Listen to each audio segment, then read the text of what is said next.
Mais en fait, je me suis demandé pourquoi, pendant qu'on trompe ou juste avant de tromper, on peut avoir ce sentiment d'avoir des ailes qui poussent en fait, d'avoir ce sentiment magique de liberté. Parce qu'en fait, pour moi, comprendre ça, ça permet de comprendre pourquoi on trompe en fait. Et ce que j'ai découvert en fait pendant mes recherches pour cette vidéo et aussi dans mon expérience personnelle, c'est que souvent quand on trompe, ça parle de nous. Ça parle pas du couple, ça parle pas de l'autre personne qu'on trompe. C'est quelque chose qui au final est une démarche individuelle. Et là, vous allez me dire comment ça, Aurélie? Qu'est-ce que ça veut dire? Tromper, c'est quelque chose qui est individuel. Petit édito, les amis. J'ai dû retirer la première version de cette vidéo et faire un post à la communauté. Cette vidéo n'est bien sûr pas une apologie de l'infidélité. Cette vidéo n'est pas là pour justifier le fait de tromper ou dédouaner d'une quelconque rupture de confiance à l'intérieur d'un couple. C'est quelque chose de destructeur. Émotionnellement, psychologiquement, ça peut détruire des individus, ça peut détruire des familles, ça peut détruire des vies. Donc oui, c'est quelque chose de grave. C'est pas quelque chose d'anodin.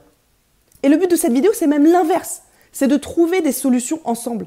C'est d'aller comprendre, avec du recul, ce qui se passe psychologiquement à l'intérieur d'une personne qui va la conduire à avoir ce comportement. Pourquoi? Parce qu'en comprenant ce qui se passe, j'ai déjà une première clé pour trouver une solution. Trouver une solution individuelle à l'intérieur de moi. Trouver une solution à l'intérieur de mon couple. Trouver comment aller exprimer ce besoin d'une autre façon que de rompre la confiance. C'est ça dont il s'agit dans cette vidéo. C'est donc prendre une responsabilité individuelle, de trouver des solutions, de comprendre pourquoi on a envie de transgresser et aussi de s'interroger à l'intérieur d'un couple sur les règles qu'on se fixe. C'est aussi pour moi éminemment une question de responsabilité sociale et collective ici.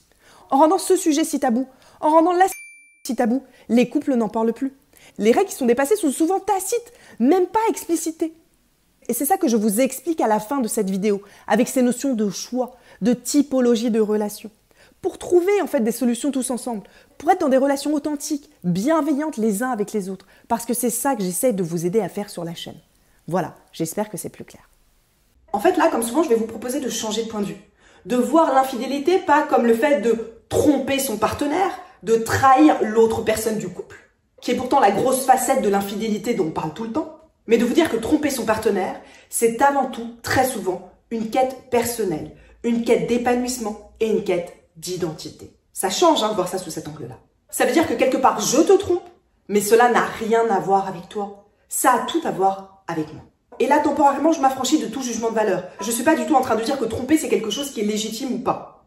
Et ça, vous allez vraiment le comprendre dans la suite de la vidéo. Bien sûr que le but, c'est d'éviter qu'il y ait de la trahison dans le couple. Mais c'est pas ça dont on parle là. Si vous avez déjà trompé votre partenaire, je pense que vous voyez ce que je veux dire. Que ça parle de vous et que ça parle pas de l'autre. Et si c'est difficile à comprendre, je vais vous prendre un exemple.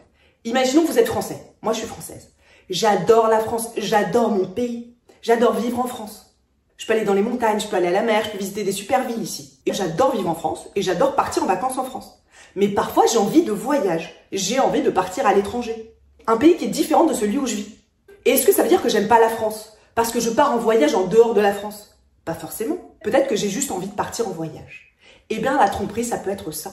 Je peux être très bien dans mon couple c'est la France, que je connais, dans lequel je me sens bien, mais avoir envie parfois de partir en exploration, de faire un voyage en fait. Et au final, un voyage à l'intérieur de moi-même. Parce qu'en fait, l'infidélité, souvent, c'est une exploration de soi. Waouh, c'est bizarre de dire ça. Mais imaginez que vous avez plusieurs facettes de vous-même.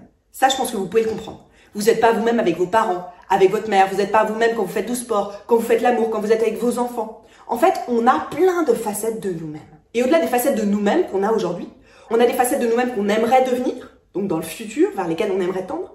Et il y a des facettes de nous-mêmes qu'on regrette, qu'on a perdues, qu'on avait l'impression de plus s'exprimer avant. Et en fait, ça s'applique à l'infidélité. Quand je vais être infidèle, parfois c'est pour me reconnecter à une autre facette de moi qui existe aujourd'hui, ou alors que j'ai envie de voir exister dans le futur, que j'aimerais être en fait, ou encore une partie de moi que j'ai l'impression d'avoir perdue. Imaginons Marc, un gars qui se réveille à 60 ans. Ses enfants sont partis, ont grandi, il est tout seul avec sa femme. Et il se rend compte que le temps a passé et qu'il a un peu négligé ses passions. Il avait toujours aimé faire du sport, alors il retourne à la salle de sport. Et à la salle de sport, il rencontre une petite meuf assez mignonne. Là, il va avoir un sentiment de renouveau. Un renouveau de se reconnecter à cette passion du sport et en même temps à cette nouvelle relation qui va s'y connecter. Et vous voyez bien que Marc, là, il cherche à redéfinir son identité. Et en fait, il utilise l'infidélité pour explorer d'autres parties de lui-même. C'est aussi une exploration de soi par la reconnexion que ça permet au désir, à l'aventure et à la nouveauté. C'est une pulsion humaine de base, ça. D'avoir envie de revivre de la passion et de l'exploration, quel que soit son âge. L'infidélité, parfois, c'est ressenti comme une renaissance personnelle. De nouveau, je vais me sentir vivant, revitalisé. Et peut-être que j'ai pas senti ça dans mon corps, dans mes émotions depuis super longtemps. Et même si j'aime mon partenaire, même si j'ai envie de construire, même si j'ai pas envie de détruire mon foyer, ce besoin, un moment de renouveau, de me sentir vivant, là dans ma chair, il va prendre le dessus. Parce que parfois on le perd dans son quotidien. On n'a plus ce goût de nouveauté, on n'a plus ce goût d'excitation. Et on va chercher à le retrouver, à le ressentir à nouveau dans cette infidélité. En fait, souvent dans l'infidélité, c'est pas tant qu'on cherche une autre personne à l'extérieur, mais plutôt qu'on va chercher un autre moi. Je suis pas la même personne avec mon partenaire, avec qui je suis depuis 5, 10, 15 ans, qu'avec cette autre personne, avec qui je vis cette nouveauté, cette infidélité temporaire. Et c'est ça que je vais chercher. C'est à me connecter à ce moi-là, très précisément, à cet instant. Que j'ai l'impression de ne pouvoir voir qu'avec cette autre personne, et pas dans mon couple. Ça peut par exemple se ressentir dans une infidélité, lors d'un voyage d'affaires. Imaginons Sophie qui part 3 jours pour le boulot. Elle a laissé son mari et ses 3 enfants. C'est une bouffée d'air ce moment-là pour elle. Et elle se rend compte à ce moment-là que sa vie elle est un peu monotone. Et elle se rappelle quand elle était à l'université, qu'il y avait toutes les soirées étudiantes où elle adorait boire et faire la fête. Et où elle pouvait pécho plein de mecs, et plein de meufs aussi. Et là, pendant ce voyage d'affaires, ce petit goût du passé lui donne envie d'autre chose. Et bien peut-être que pendant ce voyage d'affaires, elle va vivre une passion très intense, très dense avec un collègue, qui existera qu'à ce moment-là. Qui sera un peu une parenthèse du passé pour se reconnecter à cette ancienne Sophie qu'elle était pendant ses années étudiantes. Et vous voyez bien qu'à ce moment-là, Sophie, son but c'est quoi? C'est de se reconnecter à cette partie-là d'elle-même, qui existait dans le passé et qui lui manque dans sa vie actuelle. Et elle va utiliser l'infidélité pour ça. Mais l'infidélité comme exploration de soi, ça peut aussi prendre une autre forme. Ça peut aussi être la recherche d'une identité qui est pour le moment inexplorée et inexploitée. Et qu'au fond, on aimerait bien aller toucher du doigt. Parfois, on a plein de représentations dans sa tête, plein de constructions. Que ce soit sociétal en premier, culturel, familial, qui nous empêche d'aller explorer et d'écouter ces petites voix qu'on a à l'intérieur de nous. Je pense à quoi? Par exemple, à l'exploration de sa sexualité, de son féminin, de sa puissance en tant que femme. Ça, on peut le ressentir, surtout après 40 ans. Prenons le cas de Marie, qui est mariée depuis 20 ans. Elle se sent peut-être un peu délaissée, un peu invisible pour son mari. Et là, il y a un collègue un peu plus jeune qui va commencer à la draguer, à la complimenter. Et elle ressent quoi? Elle a envie de susciter du désir. Elle a envie là maintenant de se reconnecter à son côté femme et de pouvoir l'exprimer. Et elle va l'exprimer avec ce collègue plus jeune, parce qu'elle a l'impression qu'elle ne peut pas le faire avec son mari. Donc vous voyez, encore une fois, ça parle d'elle-même. Et c'est d'ailleurs une des raisons les plus citées. Il y a une étude là-dessus qui dit que pour une personne sur 5, la première raison, c'est ça. C'est de redécouvrir une part manquante de leur identité. C'est fort quand même. Il y a aussi des moments de vie très spécifiques qui expliquent pourquoi on trompe. C'est quoi? C'est des moments de bascule dans la vie, des moments de transition, des moments de crise identitaire. Encore une fois, l'infidélité peut être une façon de s'explorer soi-même. C'est ça qu'on va chercher. Je pense à quoi là notamment? Je pense à des événements majeurs qui peuvent déclencher, en fait, quelque part une infidélité. Par exemple, la crise de 40 ans. Entre 40 et 50 ans, statistiquement, c'est là où il y a le plus d'infidélité. Pourquoi? Parce qu'on est au milieu de sa vie et qu'on fait un petit peu un bilan. Personnel, professionnel, amoureux, sexuel, de ce qu'on a vécu. Et là, peut-être que je vais avoir l'impression d'avoir manqué des opportunités. Ou peut-être que je vais avoir peur de vieillir. Et donc, j'ai envie de nouveau de me sentir jeune, de me sentir désirée. Et ce besoin de validation, je vais aller le chercher à l'extérieur. Par un nouveau regard, par une nouvelle aventure, par quelqu'un d'autre qui va me désirer. Et par le désir de cette autre personne, je vais me sentir validée. Un petit peu comme à cet âge-là, on achète une voiture de sport. Il faut savoir que c'est aussi la tranche d'âge, on va plus acheter une voiture de sport. Pour ce besoin de validation, justement. Ce besoin de recherche de nouvelles sensations. Il y a aussi un événement majeur de la vie qui, parfois, fait que l'infidélité va être précipitée. C'est quoi? C'est le syndrome qu'on appelle du nid vide. C'est le départ des enfants. Un couple avait trouvé son équilibre avec les enfants. Et l'un d'un coup se retrouve de nouveau à deux. Comment retrouver l'équilibre? Comment retrouver du désir? Comment être dans cette nouvelle dynamique? Ce vide, parfois, va être comblé par un besoin de nouveauté, à l'extérieur, et donc par une infidélité. Parce qu'en fait, le manque de connexion que je ressens avec mon partenaire, maintenant que les enfants sont partis, je vais aller le chercher ailleurs, dans une nouvelle connexion.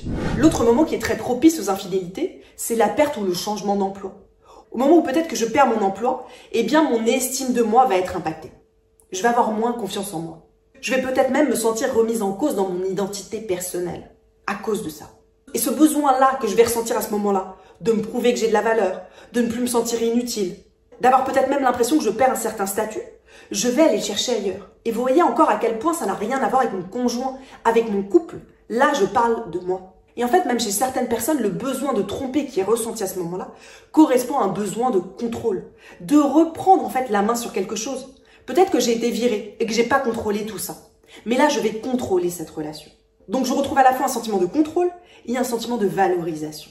Et c'est ça que je vais aller chercher dans de l'infidélité. L'infidélité, elle arrive aussi souvent au moment de crise existentielle.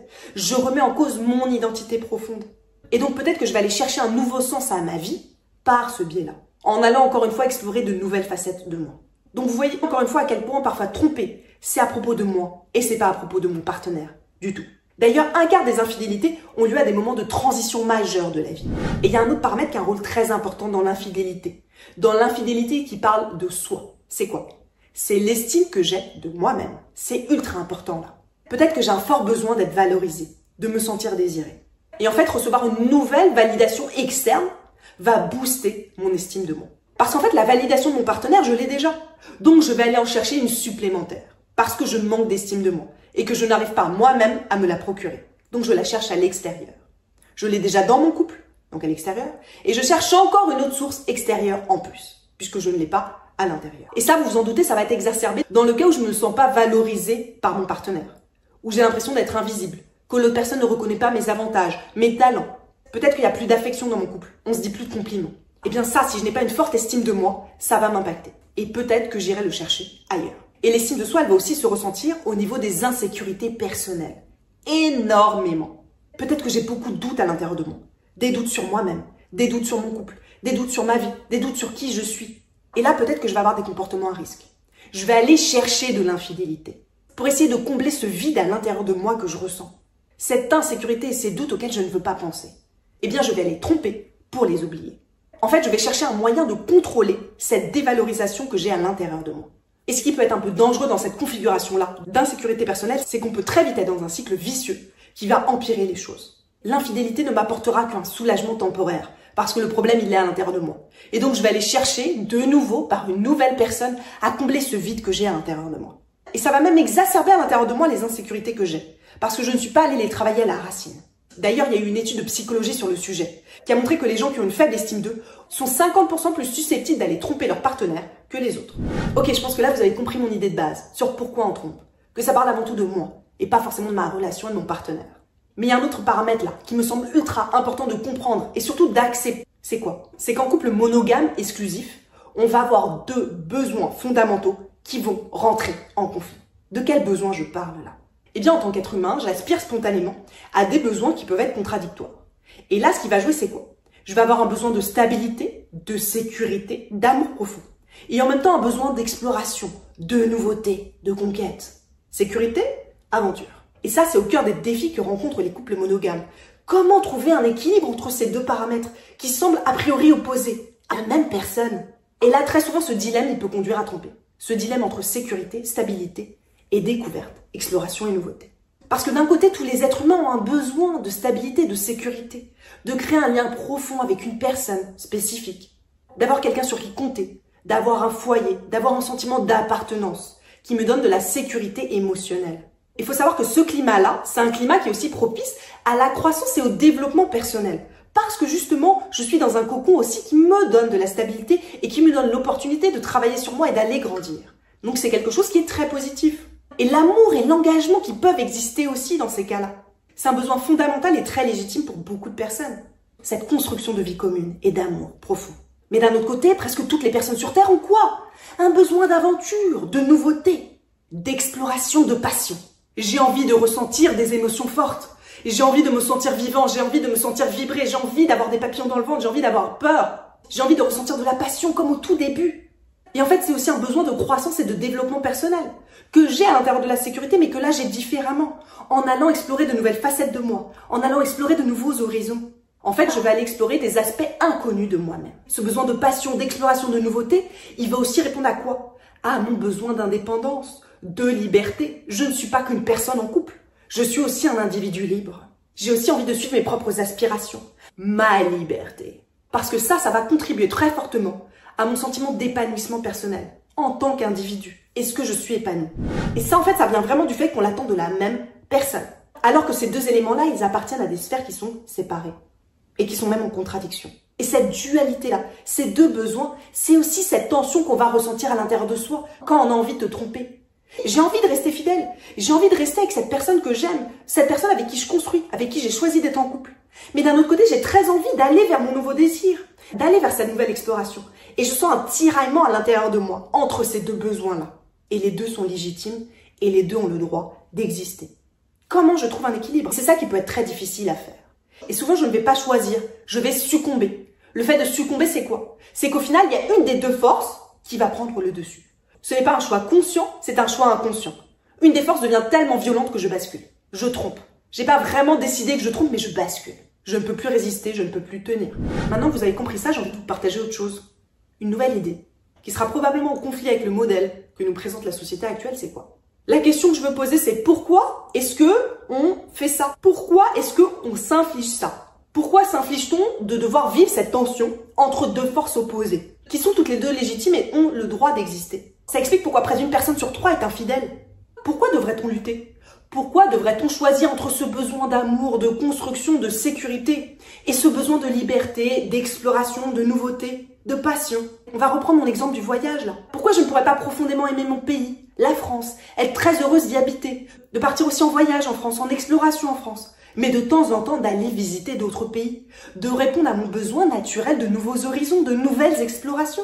Ça ne veut pas dire que j'aime moins la France. Pourquoi je devrais choisir? Et si vous êtes déjà parti en voyage, vous êtes peut-être rendu compte d'une autre chose. Quand je reviens dans mon pays après être parti en voyage, qu'est-ce que je ressens souvent? De la beauté. Je suis très heureuse et très contente de retourner dans mon quotidien, de retrouver ce pays que j'aime et où j'ai choisi de vivre. Donc partir en voyage permet aussi de me rendre compte à quel point j'aime là où je vis, là où j'ai choisi de vivre. Pour moi, la réponse à cette question, elle est sociétale. Et même, je vais aller plus loin, patriarcale. C'est la société qui nous présente le couple monogame comme une référence, comme le bon choix à faire, le choix par défaut en fait. Alors que pourtant, il existe plein d'autres modèles possibles.